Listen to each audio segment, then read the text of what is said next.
السلام علیکم ورحمۃ اللہ وبرکاتہ۔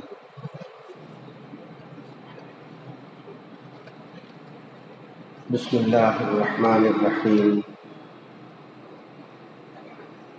الحمد للہ رب العالمین، والصلاة والسلام علی سید الانبیاء والمرسلین، لا الہ الا اللہ الحلیم الکریم، سبحان اللہ رب العرش العظیم، الحمد للہ رب العالمین۔ قال اللہ تبارک و تعالی فی کلامہ المجید والفرقان الحمید،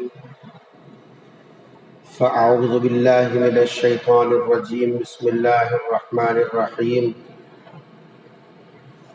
یا ایہا الذین آمنوا کتب علیکم الصیام کما کتب علی الذین من قبلکم لعلکم تتقون۔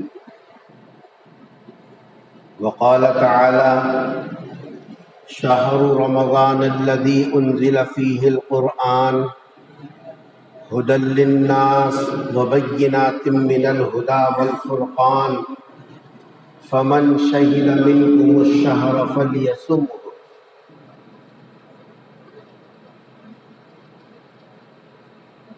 قال النبی صلی اللہ علیہ وسلم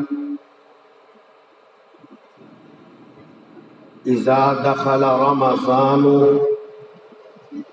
فتحت ابواب الجنہ وغلقت ابواب النار۔ وابن عباس رضی اللہ عنہ ان رسول اللہ صلی اللہ علیہ وسلم کان یصلی فی رمضان 20 رکعتا والوتر او کما قال علیہ الصلاۃ والسلام۔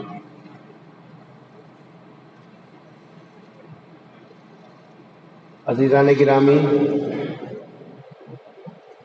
شعبان المعظم کی بالکل آخری تاریخیں چل رہی ہیں، اور ان تاریخوں میں سرکار دو عالم صلی اللہ علیہ وسلم کا معمول رہا کہ آپ صلی اللہ علیہ وسلم حضرات صحابہ کرام کے سامنے آنے والے مہینے کے فضائل اور اس میں کیے جانے والے اعمال اور اس میں لگنے والے کاموں کی ترغیب دیا کرتے تھے۔ اسی سنت کی ادائیگی کی نیت سے اس وقت میں قرآن کریم کی متفرق جگہوں سے کچھ آیات کا حصہ اور اسی مناسبت سے پیغمبر صلی اللہ علیہ وسلم کے ارشادات کو خطبے میں پیش کیا گیا۔ دیکھو، سال میں 12 مہینے ہیں، انگریزی گنتی کے اعتبار سے بھی، چاند کے مہینوں کے اعتبار سے بھی مہینوں کی گنتی ہے 12، اور مہینہ شروع ہوتا ہے ماہ محرم سے۔ ماہ محرم سے سال شروع ہوتا ہے، اسلامی سال، اور اس کا 9واں مہینہ ماہ رمضان پڑتا ہے۔ اسلامی مہینوں کے نام تو ہم جانتے ہیں، محرم، صفر، ربیع الاول، ربیع الثانی، جمادی الاول، جمادی الثانی، رجب، شعبان، رمضان، ذیقعد، ذی الحج، یہ جو 12 مہینے ہیں، غور کر کے دیکھیں، قرآن میں اللہ تبارک و تعالیٰ نے اس سال کے 12 مہینوں میں سے صرف ایک مہینے کا نام قرآن میں ذکر کیا گیا۔ محرم سے لے کر ذی الحج تک کے جتنے مہینے ہیں ان کا نام قرآن میں نہیں آیا، لیکن ایک رمضان ایسا لفظ ہے، مہینے کا نام، جس کو اللہ تبارک و تعالیٰ نے اپنے کلام کا حصہ بنایا اور ارشاد فرمایا شہر رمضان، مہینہ رمضان کا ہے۔ بھی کیا ہوا اس میں؟ الذی انزل فیہ القرآن، اس کے اندر قرآن اترا۔ کس کے اوپر اترا؟ پیغمبر صلی اللہ علیہ وسلم کے قلب پر قرآن کریم کو اتارا گیا۔ اس لیے رمضان کو اگر سمجھنا ہے قرآن کو دیکھنا ہوگا، قرآن کی فضیلت کو سمجھنا ہے، پیغمبر کی ذات کو سمجھنا ہوگا۔ پیغمبر کی ذات، قرآن کریم اور ماہ رمضان، یہ آپس میں ایسے تین مربوط چیزیں ہیں، ایک کو ہٹا کر دوسرے کو سمجھا نہیں جا سکتا۔ قرآن کو اگر آپ سمجھنا ہے، سوال پیدا ہوگا کہ بھئی قرآن کب اترا؟ تو رمضان کے تذکرے کے بغیر قرآن کا تذکرہ نامکمل۔ جی، رمضان کی فضیلت کو سمجھنا ہوگا تو قرآن کے تذکرے کے بغیر رمضان کا تذکرہ نامکمل۔ اور خود قرآن کو سمجھنا ہوگا، پیغمبر کی ذات اور آپ کی شخصیات اور آپ کی تعلیمات کے بغیر قرآن کو نہیں سمجھا جا سکتا، کیونکہ قرآن ہدایت کا خزانہ ہے، لیکن ہادی آپ صلی اللہ علیہ وسلم کی ذات ہے۔ قرآن میں جنت کی بشارتیں ہیں، لیکن بشیر آپ کی ذات ہے۔ قرآن میں نذارت تو ہے، نافرمانی کرنے والوں کو ڈرایا گیا، دھمکیاں دی گئی، لیکن ڈرانے والی ذات نذیر آپ کی ہے۔ قرآن ہدن ہے تو آپ ہادی ہیں، قرآن بشارت کا خزانہ ہے تو آپ بشیر ہیں، قرآن نذارت کا خزانہ ہے تو آپ نذیر ہیں، قرآن اخلاق کو ذکر کرتا ہے تو آپ اخلاق کے مجسم ہیں۔ اس لیے نبی کی ذات کے بغیر قرآن، قرآن کے تذکرے کے بغیر رمضان، اور رمضان کے بغیر قرآن، یہ تینوں کو الگ الگ نہیں کیا جا سکتا۔ اس لیے رمضان المبارک کے آنے سے پہلے پیغمبر صلی اللہ علیہ وسلم حضرات صحابہ کے درمیان میں ماہ رمضان کی فضیلت، ضرورت اور اہمیت اور اس کے احکام کی ترغیب دیا کرتے تھے۔ ایک بات یاد رکھو، رمضان ہماری ضرورت ہے، رمضان ہماری ضرورت ہے، کیونکہ رمضان میں اللہ کے رسول صلی اللہ علیہ وسلم نے فرمایا اس میں عبادتوں کا، نیکیوں کا ثواب، ان کا درجہ بڑھا دیا جاتا۔ نیکی کی ضرورت ہم کو ہے، ثواب کی ضرورت ہم کو ہے، اس کے بغیر آخرت میں ہمارا کام حل ہونے والا نہیں ہے۔ آخرت میں چلنے والا سکہ وہ نیکی کا ہے، ثواب کا ہے، اس سے ہٹ کر کوئی سکہ وہاں چلنے والا نہیں ہے، یہ ہماری ضرورت ہے۔ یہ دیکھو، حشر کے میدان میں تین قسم کے لوگ جمع ہوں گے۔ ایک تو وہ ہے جن کے نام اعمال تولے نہیں جائیں گے۔ دو قسم کے افراد ہیں جن کے نام اعمال تولے نہیں جائیں گے، صرف ایک طبقے کے اعمال تولے جائیں گے۔ سلتن، تین۔ ہم نے قرآن کو سمجھا نہیں، اصل مسئلہ وہ ہے۔ قرآن میں تو ہر چیز اشارے میں، کنایے میں، اجمال میں، تفصیل میں، جیسی ضرورت ہو ویسا موقع بموقع قرآن تو ذکر کر رہا ہے، ہم ہی آنکھ بند کر کے زندگی گزار رہے ہیں۔ دو طبقوں کے اعمال تولے نہیں جائیں گے، ایک طبقے کے اعمال تولے جائیں گے۔ پہلا وہ طبقہ جن کے نام اعمال تولے نہیں جائیں گے، وہ ہے انبیاء علیہم الصلاۃ والتسلیم کی جماعت۔ ان کے نام اعمال ترازو میں رکھ کے نہیں تولے جائیں گے. انبیاء کے اعمال ترازو میں تولے نہیں جائیں گے. کیوں نہیں تولے جائیں گے؟ اس واسطے کہ انبیاء کے جتنے اعمال ہیں کل کے کل نیکی ہے، اللہ کی اطاعت ہے، خدا کی فرما برداری ہے، وہاں نافرمانی کا کوئی خانہ ہی نہیں ہے. نبیوں کی زندگی میں، رسولوں کی زندگی میں، پیغمبروں کے اعمال میں نافرمانی کا کوئی خانہ نہیں ہے. وہاں جو بھی ہے بس وما ينطق عن الهوى ان هو الا وحی یوحی، وحی کی روشنی میں بات، وحی کی روشنی میں کام ہوتا ہے. انبیاء کے پاس گناہ کا کوئی خانہ نہیں، سب کا سب نیکی ہی نیکی. جیسا جہاں نیکی ہو وہاں تولنے کی کیا ضرورت ہے؟ ان کے نام اعمال تولے نہیں جائیں گے. دوسرا طبقہ جس طبقے کے نام اعمال تولے نہیں جائیں گے، ان کے لیے ترازو نہیں رکھی جائے گی.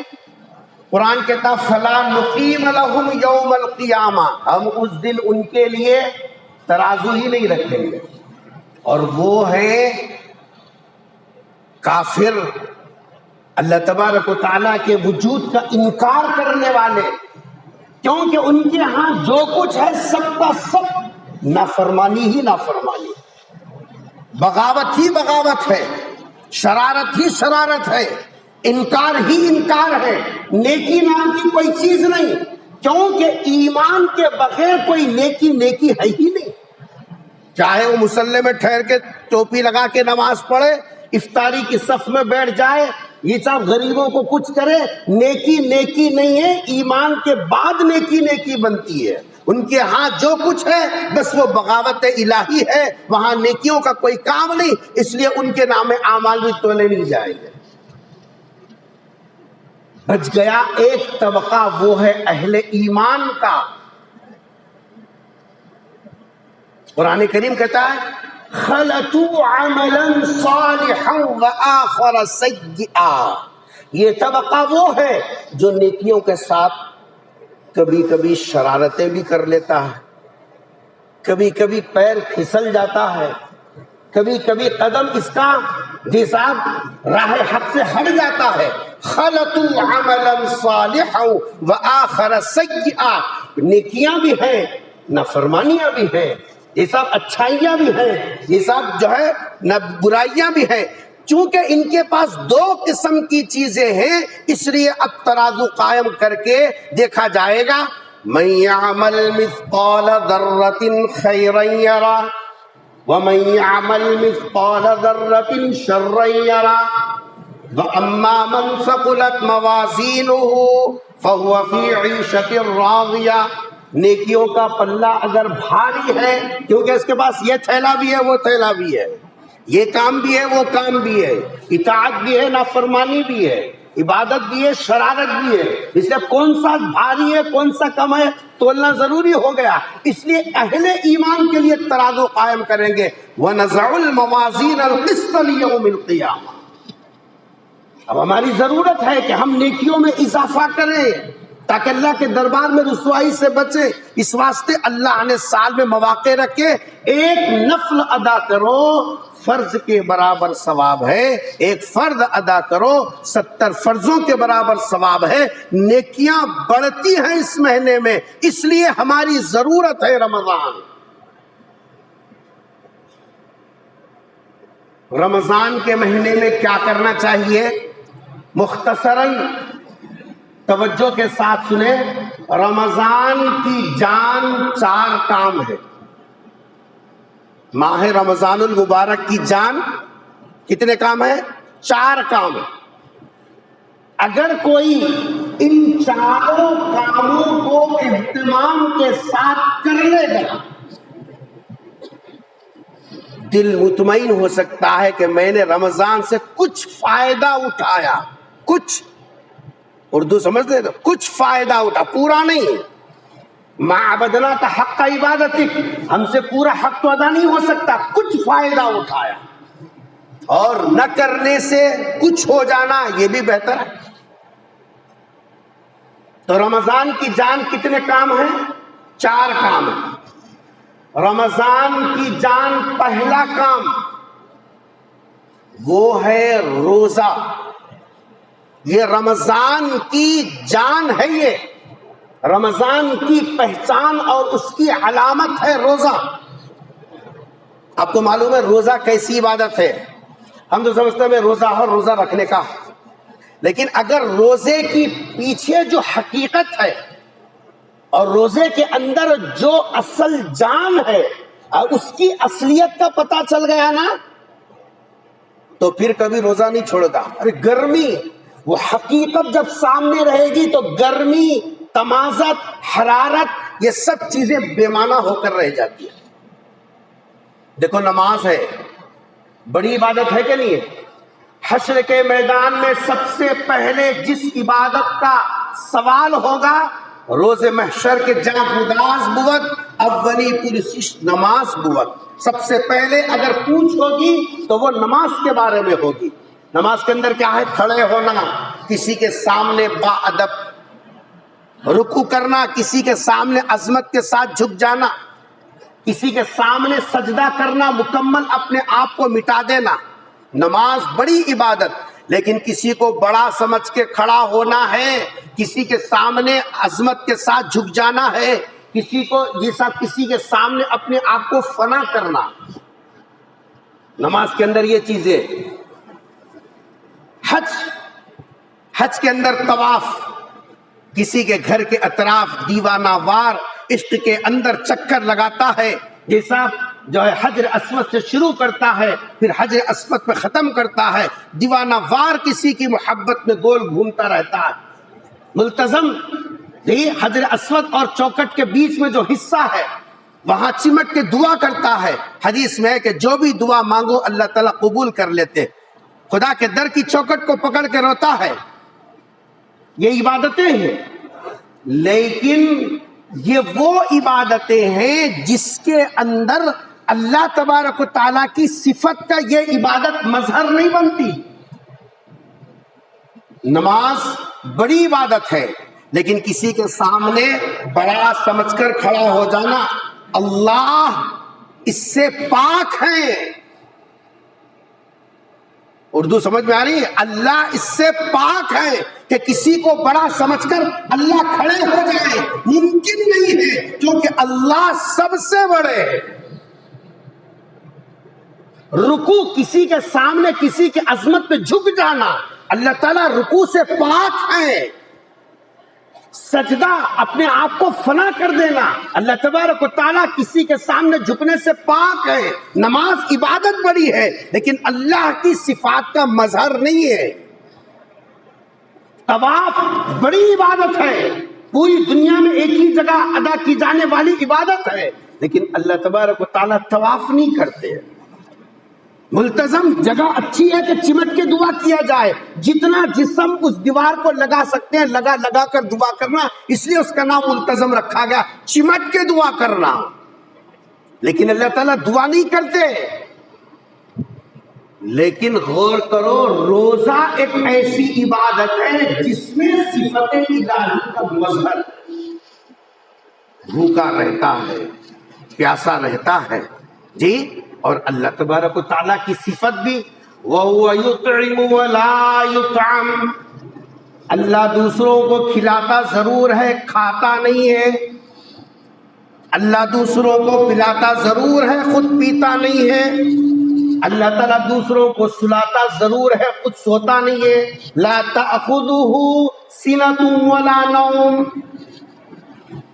جو بات روزے میں ہے وہ بات نماز میں نہیں ہے، جو بات روزے میں ہے وہ طواف میں نہیں ہے، جو بات روزے میں ہے وہ ملتزم کے پاس دعا میں نہیں ہے. اسی لیے غور کرو، سب عبادتوں کا ثواب اللہ تعالیٰ فرشتوں سے تقسیم کروائے گا، لیکن روزے دار کے ثواب کا جب نمبر آئے گا اللہ فرما رہے الصوم لی، ارے روزہ تو میرے واسطے تھا، اس میں میری صفات کا مظہر تھا، اس لیے وَأَنَا أَجْزِئُ بِهِ وَأَنَا أُجْزَىٰ بِهِ. اس کا ایک ترجمہ کیا گیا، اللہ فرما رہے روزے کے بدلے میں میں خود اس کا ہو جاتا ہوں. اس میں فرشتوں کا واسطہ نہیں، میں خود اس کا بدلہ ہو جاتا ہوں. اللہ جس کے ہو گئے اس کے لیے کس چیز کی کمی ہے؟ آپ نے سنا ہوگا جنت کے 8 دروازے ہیں، لیکن اس میں سے ایک دروازہ روزے داروں کے لیے خاص ہے، نماز کے لیے جی صاحب دیگر عبادتوں کے لیے نہیں ہے، بلکہ وہ روزے داروں کے لیے خاص ہے، کیونکہ یہ روزہ صفت الہی کا مظہر ہے۔ اس لیے نماز پڑھو تو جب تک نماز پڑھے گا 4 منٹ 5 منٹ نیکی میں عبادت میں شمار ہوگا۔ زکوٰۃ جب تک ہاتھ سے پیسہ غریب کے ہاتھ میں دیے گا دیے تک عبادت ہے، اس کے بعد طواف جب تک کرے گا اس کے بعد ختم ہے۔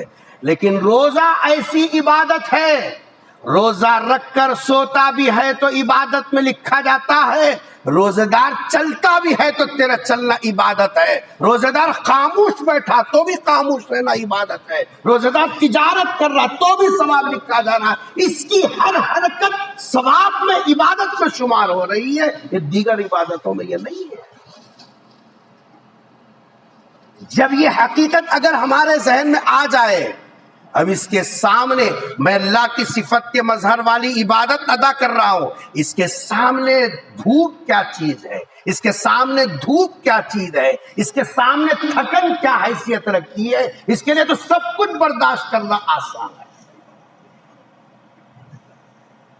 لیکن پھر بھی بہت سے لوگ معمولی بہانوں پر روزہ چھوڑ رہے، اور اللہ معاف کرے اب تو ہیلے بہانوں کا ایک ایسا سلسلہ شروع ہو گیا، صرف ذرا سا ذہن میں ایک خاکہ آیا بس شروع ہو گیا، نہیں بھائی ذرا بی پی کا مسئلہ ہے، اس کا مسئلہ ہے، اس کا مسئلہ ہے۔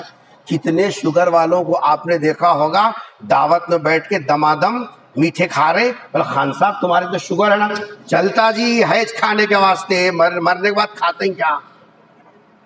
جب دعوت میں شوگر رکھنے کے باوجود ہائی شوگر کے بعد تو جی صاحب میٹھا کھا سکتا ہے اور وہاں دل کو تسلی دے لے سکتا ہے، پھر روزہ رکھنے میں کون سی چیز آڑے آ گئی؟ ہوئی شوگر ہے، انسولین کے بغیر کام نہیں چلے گا، اور جب جہاں دسترخوان پہ کام چلا سکتا ہے تو پھر یہاں کیوں کام نہیں چلتا؟ معلوم یہ ہوا نیت میں کھوٹ ہے، نیت میں کھوٹ ہے۔ تو رمضان کی جان کی پہلی عبادت روزہ ہے۔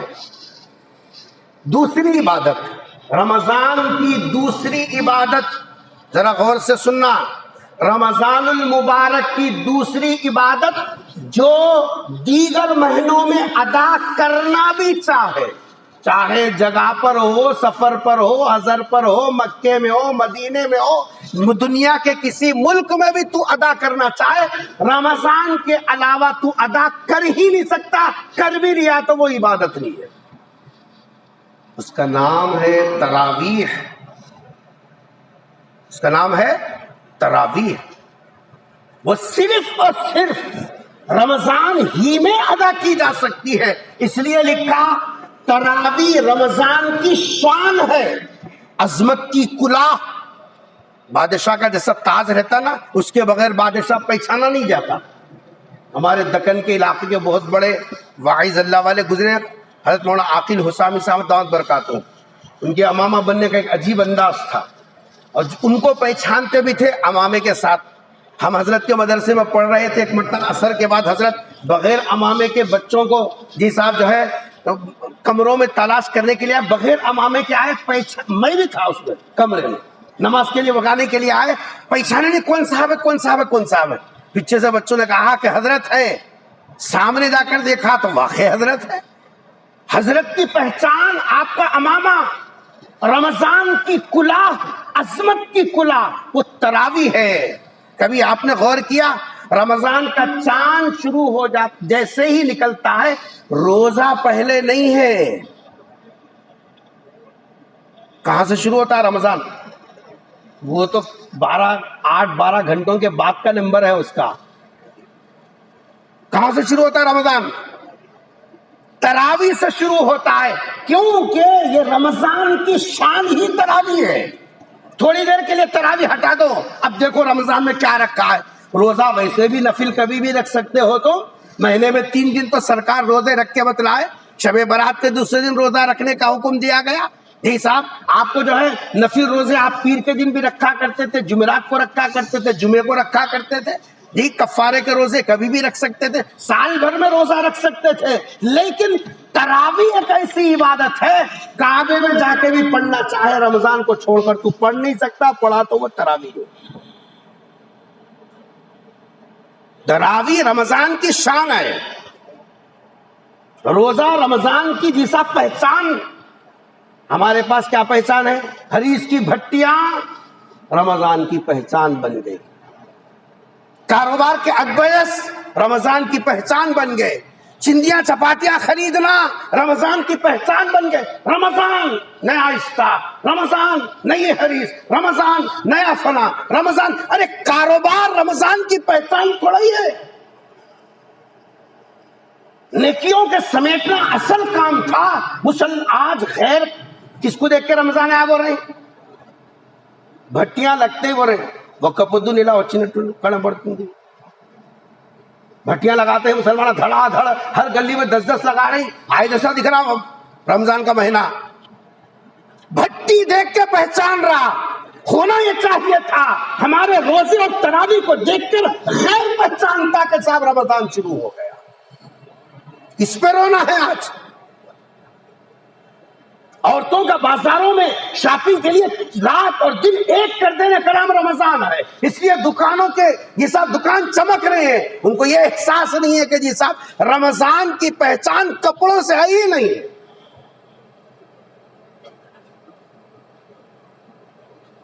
دوسری رمضان کی عبادت کون سی ہے؟ تراویح ہے۔ پہلا روزہ ہے اور دوسرے تراویح۔ اللہ معاف کرے چونکہ یہاں پورا شہر جمع ہے، میں بہت کڑوی بات لیکن یہ بولے بغیر امانت ہے، میں بولے بغیر، کیونکہ اپنے لوگوں میں اپنا درد بیان کرنا یہ شکایت نہیں کہلاتی، اپنا درد اپنے لوگوں میں ذکر کرنا شکایت نہیں کہلاتی، یہ ضرورت کہلاتی ہے۔ اللہ معاف کرے جتنا آج تراویح کے ساتھ یہ امت مذاق کر رہی ہے شاید ہی کوئی اور قوم مذاق کر رہی ہو۔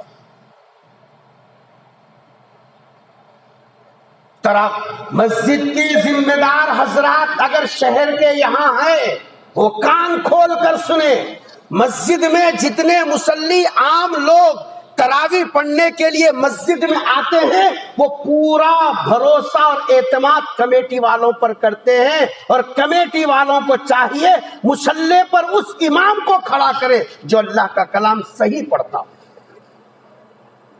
ورنہ سب کی نمازوں کا وبال تمہارے کاندھوں پر ہوگا۔ نماز کے لیے رشتہ داریاں نہیں، میرا بھانجا، میرا پوترا، میرا نواسا، میرے بھائی کا بچہ، میرا فلاں، نہیں، یہاں قرآن جو اچھا پڑھے گا اس کے لیے مصلی ہے۔ قرآن کو ترتیل سے پڑھنا، قرآن کو تجوید سے پڑھنا، قرآن کو ٹہر ٹہر کے پڑھنا، حسن صوت میں پڑھنا، یہ قرآن کے حقوق بتلائے ہیں۔ اور ہمارے پاس تو پہلے کمپیوٹر کا دور تھا، اب تو ٹچ اسکرین کا دور ہے، جو ٹچ کرتے آدھے گھنٹے میں 3 پارے ختم۔ سبحان اللہ، کمیٹی والے بھی خوش ہیں، مسلیاں تو اب کیا بولنا گلت مل رہے، اس سے اچھا حافظ کہاں ملتا، ٹچ کرتے 3 پارے ختم ہو۔ اور جب سے لوگوں کا ذوق بدلا حفاظ بھی اپنی رفتار کو اسی انداز سے لے جانے لگے۔ اگر ہم پیچھے نماز پڑھنے والے اس کو برداشت نہیں کرتے اور کہتے ارے بھائی قرآن سال میں 1 مرتبہ تراویح پڑھی جاتی ہے، ہم اطمینان سے پڑھنا چاہتے ہیں، تو پھر حافظ بھی آپ کے اعتبار سے اطمینان سے پڑھتا ہے۔ ہم تو ہر 4 رکعت کو یوں دیکھتے ہیں، صدر صاحب کو دیکھتے ہیں، مسجد کو دیکھتے ہیں، یوں دیکھتے ہیں وہ دیکھتے ہیں، حافظ کی ہیبت شروع ہو جاتی۔ یہ بڑے میاں کو کیا آفت لگی نہیں معلوم، بات کرے تو گھڑی دیکھ رہی، صدر کو گھور رہی، ایسے حافظ کو کو رکھی جو اطمینان سے پڑھتا ہے۔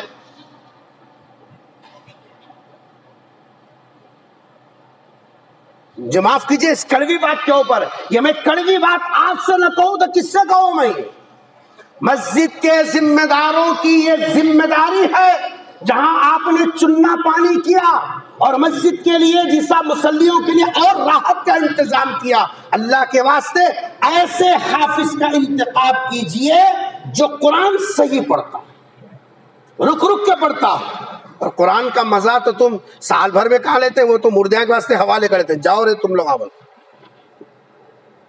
قرآن کا اصل مزہ تو جی صاحب جو لوگ رمضان میں عمرے کو جاتے ہیں، اللہ تعالیٰ کے گھر کا دیدار نصیب ہوتا ہے جی، وہاں کی تراویح کو یہاں بیٹھ کر بھی بعض لوگ سنتے ہیں، ان کو کیسا مزہ آتا ہے، کیا ہو رہا، وہ لوگ بھی تو تراویح پڑھ رہے ہیں، وہ بھی تو قرآن ہی تو پڑھ رہے ہیں، وہاں کوئی بھاگم بھاگ جی صاحب اچھل کود اٹھا پٹک کچھ نظر آ رہا، کتنا اطمینان ہے، اللہ کا کلام سن رہے ہیں، کوئی رو رہا ہے، کوئی جھوم رہا ہے، کوئی جی صاحب دعائیں کر رہا ہے، ارے یہ رمضان ہے اس کے واسطے۔ اچھا یہاں گھڑی دیکھا سن، باہر جا کے کرتا کیا، دہی بڑے کدھر ہے، حریص کدھر ہے، افطاری میں وہاں کھائے تھے، سحری کے پہلے وہاں کھانے کا، پیٹ کا دوزخ ہی بھرے گا یا کبھی اپنے نام اعمال کی بھی فکر کرے گا؟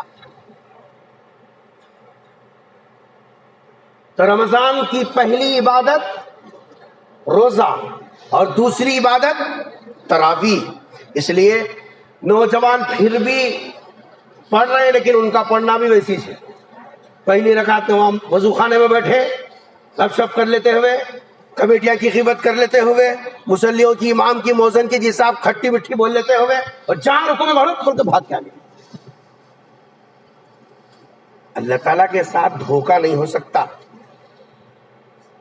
کیا کمیٹی والوں کی غرض ہے کیا تم پڑھے تو کمیٹی باقی رہتی، نہیں تو نہیں؟ ایسا تو تھوڑا ہی ہے، تمہارے واسطے پڑھ رہے ہیں، تم پڑھے بھی تو فبہا، نہیں پڑھے بھی تو فبہا، تمہارے پڑھنے سے اللہ کی خدائی میں کچھ اضافہ ہونے والا نہیں ہے، ہم نہیں بھی پڑھے تو خدا کی جیسا خدائی میں کمی ہونے والی نہیں ہے، کام اپنا ہے، فرض اپنا ہے، پڑھے گا تو خود پائے گا، نہیں پڑھے گا تو نقصان تیرا ہے۔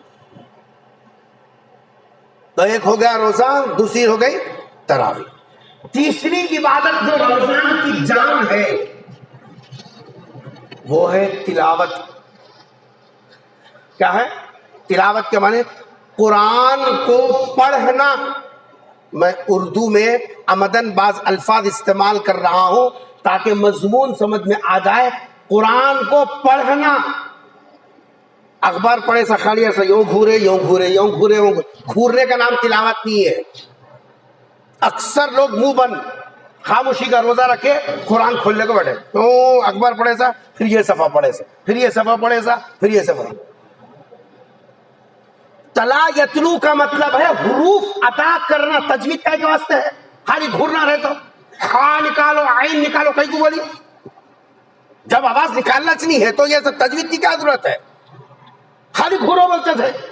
تلاوت کا مطلب ہونٹ ہلنا، آواز نکلنا، حروف ادا ہونا، تب جا کر ہے ہر حرف پر ایک نیکی۔ میں نہیں کہتا کہ الف لام ایک حرف ہے، بلکہ الف حرف، لام حرف، میم حرف۔ نبی نے فرمایا جب تم زبان سے بولو الف، اب ہوا نیکی، لام اب ہوئی نیکی، میم اب ہوئی تلاوت۔ عورتوں کو بھی یہ مسئلہ بتانا، بیچاریوں کو بتائیں گے کہاں، ان کو تو موقع ہی نہیں دیتے، 24 گھنٹے چولہے کے حوالے کر دیا۔ تو تیسری عبادت جو رمضان کی جان ہے وہ کیا ہے؟ تلاوت۔ فقہاء نے لکھا سال میں ایک دور مکمل قرآن کا کرنا یہ قرآن کا حق ہے۔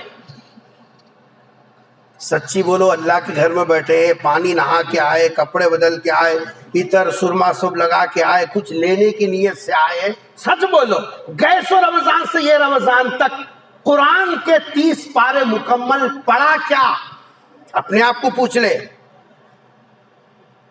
نہیں پڑھا تو کئی کی دادا گیری ہے، میں پکا، میں ورجنل، میں جیسا ماپیٹ مسلمان، میں شیخ، میں سید، تو کیا بھی ہوں گا، نبی کا غلام نبی کی بات کبھی گرنے نہیں دیتا۔ سرکار دو عالم صلی اللہ علیہ وسلم رمضان آ جاتا، بخاری شریف اٹھا کے دیکھو، فَيُدَارِسُهُ الْقُرْآنِ، بخاری کے الفاظ ہی ہے، حِينَ يَلْقَاهُ جِبْرَائِيل، رمضان المبارک میں جبرائیل علیہ السلام آتے، سرکار قرآن سنانے جبرائیل علیہ السلام کو۔ حالانکہ آپ سے زیادہ کوئی مصروف انسان ہو سکتا ہے؟ ساری امت کی ذمہ داری آپ کے کاندھوں پر ڈالی گئی، لیکن سرکار دو عالم صلی اللہ علیہ وسلم رمضان المبارک کے اندر حضرت جبرائیل کو قرآن سنا کر امت کو بتلایا یہ ہے رمضان میں کیا جانے والا کام. اور یہی نہیں رکے بلکہ جبرائیل علیہ السلام قرآن سنا رہے سرکار دو عالم صلی اللہ علیہ وسلم کو تاکہ پڑھنے کا انداز لہجہ معلوم ہو جائے. جبرائیل تو دنیا کے ہے نہیں، وہ تو آسمانی مخلوق ہے، وہ تو مکلف ہے نہیں، نہ روزے کے مکلف ہیں نہ دیدہ تراویح کے مکلف ہیں جبرائیل. لیکن جبرائیل قرآن پڑھ کے بتا رہے ہیں ایسا پڑھنا قرآن. سرکار کو نیکی کی کیا ضرورت ہے؟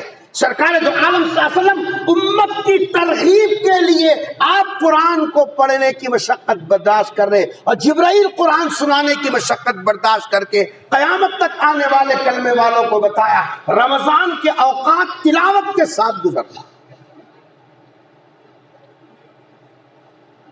آپ بتلائیے کہاں ہے معمول؟ وہ لے دے کے ایک تراویح کا رہ گیا تھا، وہ بھی اس میں بھی ڈنڈی مار رکھا.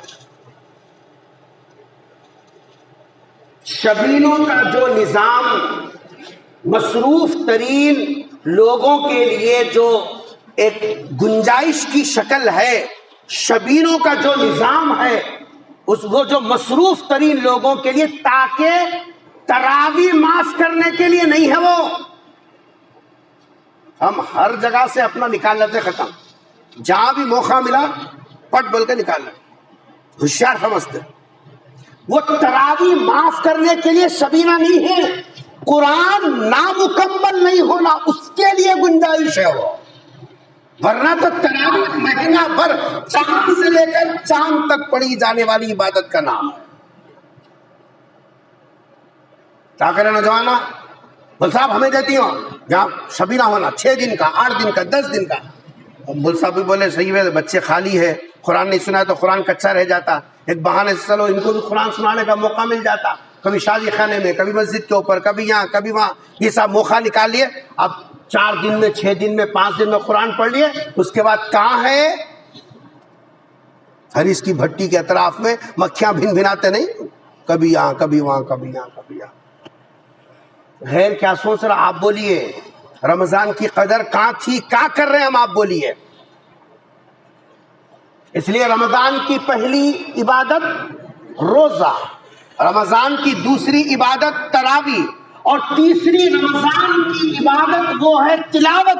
اس لیے اس کے علاوہ جو ہم تراویح میں قرآن سن رہے اس کے علاوہ ہمارے قرآن کا دور الگ سے مکمل ہونا.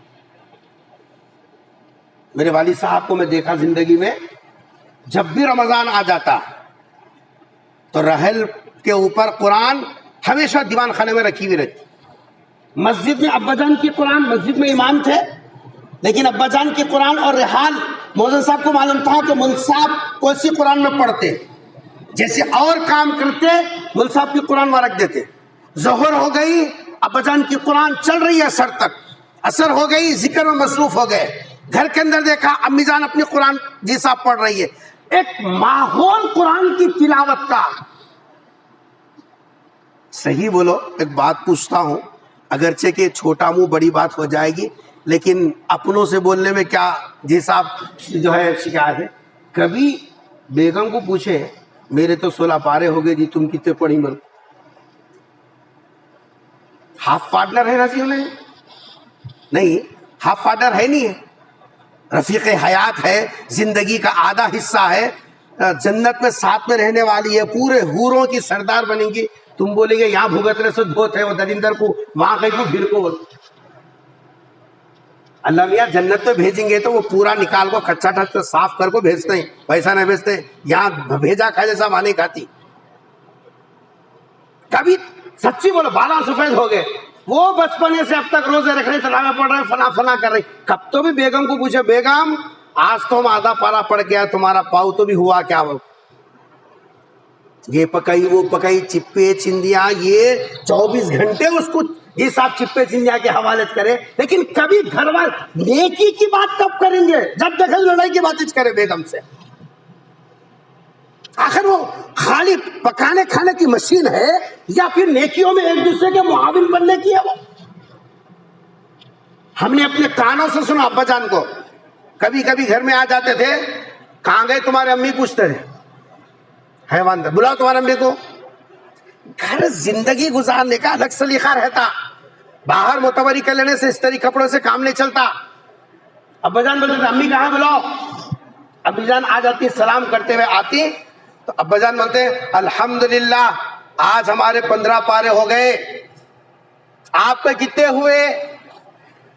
امی کو اصل پوچھنے کا منشا یہ تھا کہ جو اولاد سن رہی ہے وہ اولاد بھی غور کر لے، جب میرے گھر کے بڑے قرآن پڑھ رہے تو ہم کو بھی اس میں یہ ریسنگ میں حصہ لینا چاہیے. فاستبقوا الخیرات، نیکی کے کاموں میں بڑھ چڑھ کے حصہ لینا. ہم بولتے بچے نہیں سن رہے، بچے نہیں سن رہے. تمہیں سنے تو بچے سنتے ہی، ہم نے وہ مزاج ہی نہیں پیدا کیا اپنے گھروں کے اندر.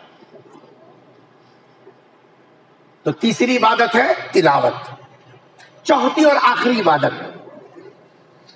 چوتھی اور آخری عبادت ہے رمضان کی. پہلی ہے روزہ اور دوسری ہے وہ مل صاحب بول لیتی اپنے کو پڑھنا تو ہے نہیں، بڑے روزے جب آئے جب پڑھ لیں گے اپن جی. دوسری عبادت ہے تراویح اور تیسری عبادت ہے تلاوت. ہر آدمی طے کرے کم سے کم یہ رمضان میں 3 قرآن پڑھوں گا تراویح کے علاوہ. کتنے؟ 3. روزانہ 1 پارہ پڑھنا کوئی مشکل نہیں، ہر نماز سے پہلے پاؤ پارہ پڑھا بس. پاؤ پارہ کتنے تھے؟ 4 رکوع 5 رکوع، 4 رکوع 5 رکوع. وہ کون سا مشکل کام ہے؟ 1 رکوع 1 منٹ میں کیل کیل کے پڑھا بھی تو 1 رکوع 1 منٹ میں ہو جاتا. پاؤ پارہ 5 منٹ پہلے 15 منٹ پہلے بیٹھ جا. اب تو گرما ہے، کمیٹی والوں کو پہلے تو گرما آ رہا، 10 سال تک آ رہا، کولر اچھے کرو. کئی واسطے مسجد میں سونے نہیں، مسجد میں آؤ، کمیٹی والے آپ کے لیے راحت کا انتظام کر رہے ہیں. جب بھی آؤ پاؤ پارہ پڑھ لو. خبر کی روشنی 3 پر روزانہ اگر دن بھر میں 1 پارہ پڑھے جی صاحب، مہینے میں 1 قرآن تو پکی ہے نا جی. وہ تراویح کی الگ ہے، ہماری یہ الگ ہے. اگر روزانہ 3 پارے کو معمول بنا لیا، 10 دن میں 1 قرآن، 10 دن میں کما. بھائی رات میں 2 بجے تک دکان پر ہے، نکو نہیں بول رہے. کمانے کا حکم تو قرآن کا ہے، احل اللہ البیع، حلال روزی اختیار کرو، لیکن ساتھ میں اس کو بھولو مت. روزہ، تراویح، تلاوت. چوتھی اور آخری عبادت وہ ہے سخاوت. بخاری کے الفاظ ہیں کان اجود من ریح المرسلہ. سرکار دو عالم صلی اللہ علیہ وسلم، عام لوگ روزہ رکھ رہے ہیں، عام صحابہ تراویح پڑھ رہے ہیں، عام صحابہ تلاوت کر رہے ہیں، نبی بھی یہ بھی کر رہے ہیں، لیکن حضور اکرم صلی اللہ علیہ وسلم کے بارے میں فرما رہے ہیں حضرت عائشہ کان اجود، آپ صلی اللہ علیہ وسلم سخاوت کرتے تھے رمضان میں اتنا زیادہ.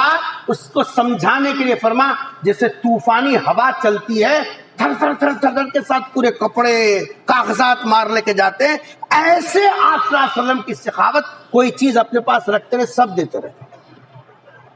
نبی کا تو دینے کا حال، سرکار تقریباً 4-5 دن سے ایک چادر پر آدھی لنگی کے جیسا باندھ کے آدھا اوپر کرتے کے جیسا ڈالے رہے تھے 4-5 دن سے. ایک خاتون اپنے ہاتھ سے چادر بن کر لائی، سرکار دو عالم صلی اللہ علیہ وسلم کی خدمت میں کہا کہ اللہ کے رسول میں نے اپنے ہاتھ سے بنا ہے اور میں آپ کو ہدیہ کرتی. اس کو جھالر بھی تھا اچھا. سرکار دو عالم صلی اللہ علیہ وسلم ہدیہ قبول فرماتے تھے، چنانچہ وہ چادر لے لیا، ہدیے میں قبول کر لیا، اور پھر اس کے بعد اوپر اس کو جی صاحب جو ہے سو آدھا آدھا بن رہے تھے. پرانی چادر کرتے کے طور پر استعمال کر لی اور نئی چادر جی صاحب اظہار کے طور پر استعمال کر لی. مسجد کو نماز پڑھانے کے لیے آئے، ایک نماز ہو گئی. دوسری نماز کو جب آئے، پہلی صف میں ایک صحابی تھے، ان کی نظر پڑی سرکار کی چادر پر. انہوں نے سرکار کی چادر کو پکڑ کے کہا اللہ کے رسول کتنی بہترین چادر ہے، جھالر بھی بہت اچھا ہے، بہت اچھی دکھ رہی، میرے کو مل گئے تو کتنا اچھا تھا. حدیث اٹھا کے دیکھو، پیغمبر صلی اللہ علیہ وسلم نے فی الفور وہ چادر وہ صحابی کو دے دیا. حالانکہ 4 دن سے آپ ایک چادر پر زندگی گزارے تو ضرورت تھی آپ کو، لیکن جب صحابی کی زبان سے نکل گیا اللہ کے رسول میرے کو مل جاتی تو اچھا تھا، سرکار نے اٹھا کر دیکھ دیا، صحابہ ان کو برا کہنے لگے، ارے کچھ تو خیال کرتے اللہ کے نبی کو ضرورت تھی۔ صحابی کہنے لگے تم یہ سمجھتے ہو کہ مجھے ہرس کی وجہ سے میں نے چادر مانگی؟ میں تو اس لیے مانگا تھا یہ چادر نبی کے جسم سے لگ چکی ہے، اب یہ اس میں میرا کفن بن جائے، میری جی صاحب نجات کا ذریعہ ہو جائے۔ سرکار تو عام دنوں میں ایسا دیتے تھے، اور رمضان کے اندر تو اجمل سب سے زیادہ دینے، ہاتھ کھلا، اور صرف پیسہ نہیں، آپ کی خدمت میں بھوکا آتا تو کھانا پا لیتا، آپ کی جی صاحب خدمت میں اگر ننگا آتا تو کپڑا مل جاتا، بے سہارا آتا تو سہارا مل جاتا، یتیم آ جاتا تو ٹھکانہ مل جاتا، کافر آ جاتا تو نور ایمان مل جاتا۔ جو جیسی ضرورت لے کر آتا سرکار کے جی صاحب دربار سے وہ لے کر جاتا تھا۔ یہ سخاوت تھی میرے اور آپ کے آقا تاجدار مدینہ حضرت محمد مصطفیٰ صلی اللہ علیہ وسلم کی۔ یہ 4 کام ہیں جو رمضان کی جان بتائی گئی۔ نمبر 1 روزہ، نمبر 2 تراویح، نمبر 3 تلاوت، نمبر 4 سخاوت۔ اللہ سے دعا ہے اللہ تبارک و تعالی ہم سب کو ماہ رمضان کی قدر کرنے اور اس کی جی صاحب جو ہے عبادتوں میں پورے اخلاص کے ساتھ لگنے کی ہم سب کو توفیق نصیب فرمائے، اور ہماری تمام عبادتیں اللہ تعالیٰ قبول فرمائے۔ وما علینا الا البلاغ۔ السلام علیکم ورحمۃ اللہ۔